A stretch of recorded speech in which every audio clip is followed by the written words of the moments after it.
Moi, je penserai toujours à ces pauvres gars qui sont morts sur les chantiers. Et tu crois que les 30 millions, les 25 stades. millions de téléspectateurs hier, ils pensaient aux morts des stades? Ils ne pensaient pas. Ils étaient là pour voir la France triompher face à l'Argentine.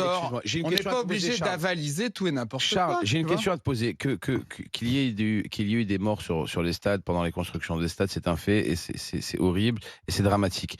Mais la question n'est pas là. La question, elle est sur le boycott de ces petits politiques français qui se prennent au-dessus des lois et qui se prennent toujours pour des donneurs de leçons. Laisse-moi finir, s'il te plaît. Qui se prennent pour des donneurs de leçons en permanence.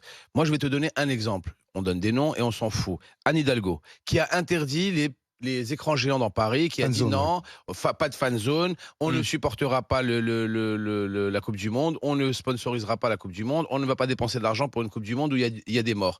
Et qui se fend d'un tweet le jour de la demi-finale qu'on gagne contre le Maroc en disant « Fiers de vous les Bleus » ou « Allez les Bleus, on est en finale ». Est-ce que tu trouves ça logique? Est-ce que d'après toi, excuse-moi, laisse-moi juste finir, Charles, est-ce que d'après toi c'est politique? Tu prends le sujet par le tout petit bout de la lorgnette. Mais moi je m'en fous de ces politiques de quatrième zone. le Qatar, mais tu dis n'importe quoi, du PSG. Moi je m'en fous de ces politiques de 12e zone, cette pauvre Hidalgo. Tu vois bien l'état dans lequel elle est, cette pauvre Hidalgo. On a envie de lui donner un cadeau à Noël, tellement elle est à la rue. Moi je te parle pas d'Hidalgo, je te parle de la dignité humaine et du fait qu'on n'est pas obligé d'avaliser. Non, c'est pas ça.